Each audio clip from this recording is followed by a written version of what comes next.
Welcome to Seng Tech Weekly. In today's explainer, we're breaking down a massive, and I mean literally game-changing week of news covering 16 different Chinese tech giants. These companies are undergoing a profound structural evolution right now. If you've been following the Asian markets, you already know the landscape is completely shifting. We are moving away from the era of consumer app expansion and stepping into this brand new age of high-tech industrial self-reliance and sovereign hardware. It's a fundamental rewiring of the entire ecosystem. And today, we're going to explore exactly how it's all happening. We've got a ton of ground to cover to really understand this macro shift. So here's our roadmap for today. 1. The subsidy war ceasefire. 2. Monetizing the AI boom. 3. Automakers become chip makers. 4. Securing the supply chain. And 5. The Hang Seng resurgence. Let's dive right in. All right, Section 1. The subsidy war ceasefire. E-commerce giants face fines, but investors actually cheer. So, picture this. Alibaba, JD.com, PDD, and Meituan just got slapped with a combined $528 million fine from market regulators. Now, you might be thinking, that's a huge hit, but honestly, for these multi-billion-dollar giants, a fine that size, split 4 ways, is essentially a footnote on their balance sheets. But here's the kicker. It represented closure. It represented a definitive regulatory ceiling finally being placed on some much more destructive behavior behind the scenes. To really get why the market actually celebrated this fine, you've got to look at a much, much bigger number. $14 billion. That is the staggering amount of cash these companies absolutely incinerated in a brutal 2025 subsidy war. Between Q2 and Q3 alone, these platforms were just burning capital on food delivery and instant retail subsidies, all just to battle for market share. It was a massive, self-inflicted wound.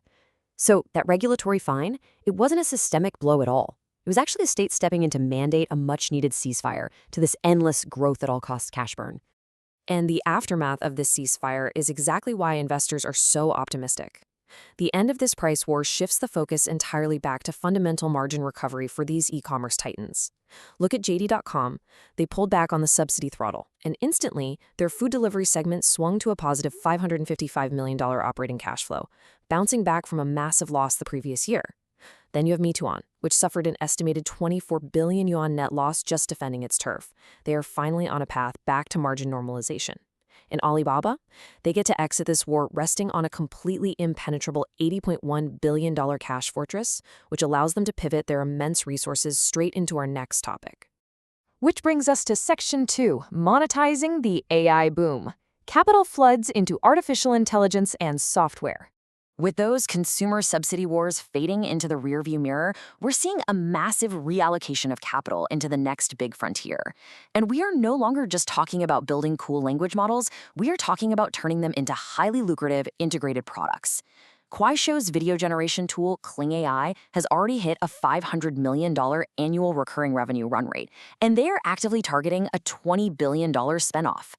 Alibaba is aggressively pushing its Mule-run AI workforce, which is an always-on agentic AI platform, into 43 different countries to lower adoption hurdles for corporate workflows. Tencent? They're plugging their Clawbot directly into WeChat, instantly exposing over 1 billion users to autonomous agents overnight. Baidu is expanding its vehicle-to-everything robotaxis into 20 major cities. And even Lenovo, a legacy hardware company, saw its stock surge 159% simply because it successfully pivoted into a hybrid AI platform. This is the real deal, guys. It's the transition from AI hype to hard, measurable cash. But it is definitely not all smooth sailing. Capturing the developer market right now is a brutal race to the bottom. Just look at this 5-day span in May. DeepSeek completely disrupted the space by permanently slashing their flagship model pricing by 75%. Alibaba fired back 4 days later with massive 50% discounts on QN. And literally the very next day, Xiaomi came in and slashed their API prices by an unbelievable 99%. They are bleeding their own margins dry right now just to ensure their models become the foundational infrastructure of tomorrow. So how exactly do you build a sustainable AI behemoth in this environment? Well, we have 2 brand new additions to the Hang Seng Tech Index, and they're taking 2 fundamentally different paths.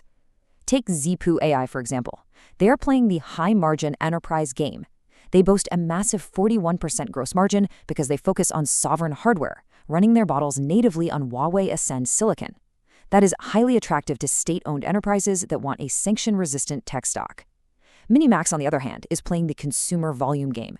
They offer open APIs, meaning external developers can easily plug their own software into the Minimax models. This lets them reach 300 million users, but it yields a much lower 25.4% gross margin because of high customer acquisition and server costs. It is a really fascinating split in how to build the next tech giant. Let's move to Section 3, automakers become chip makers, the convergence of EVs and custom silicon.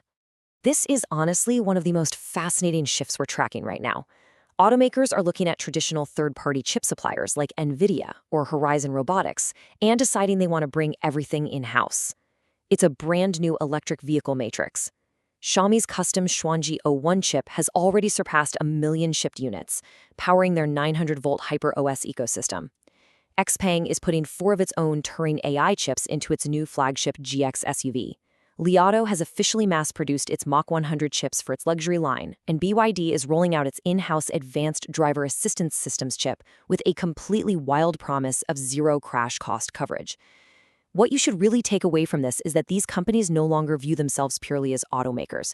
They are deeply integrated tech and silicon companies now. They are fundamentally changing the traditional automotive supply chain. Okay, Section 4, securing the supply chain, ensuring mature node silicon supply. Because here's the thing, designing a chip on a computer is really only half the battle, right? Somebody actually has to physically manufacture these automotive components. And that is exactly why China's top chipmaker, SMIC, just finalized a critical $6 billion acquisition to centralize manufacturing. While the rest of the world often obsesses over the leading-edge, ultra-small nanometer chips used in smartphones, automobiles, and industrial machines, actually rely heavily on mature node chips. We're talking larger, older, but incredibly reliable battle-tested silicon.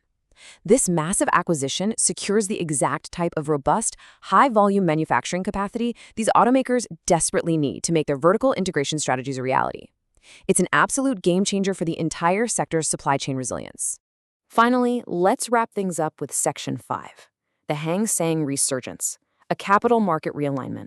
So how are all these structural evolutions, from the end of the subsidy wars to the AI boom to the silicon integration, actually impacting the broader capital markets? Well, the market is completely realigning to reward these high-tech, high-margin pivots. The benchmark index expansion alone is boosting total market capitalization by 4.5%.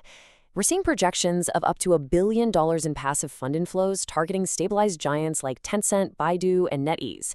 And by officially adding pure-play AI companies like Zippo and Minimax to the Hang Seng Tech Index, the market is literally pricing in the next generation of technological leadership. Even the broader consumer economy is getting a calculated push, with Trip.com aiming to bring in 200 million inbound tourists to stimulate the service sector. Everything is shifting. Which leaves us with this final, incredibly provocative question to ponder. As these 16 giants completely rewrite their business models, from software subsidies to sovereign hardware, who will truly dominate the next decade of innovation? Will it be the legacy e-commerce titans sitting on billions in cash, the pure-play AI startups fighting tooth and nail over API pricing, or the automakers who are quietly turning into the most advanced hardware and silicon companies on Earth? This great shift is happening right now, and the ultimate winners are going to be the ones who can control their entire tech stack from the silicon up. Thank you so much for joining me on this explainer. Keep an eye on those margins, and we'll see you next week.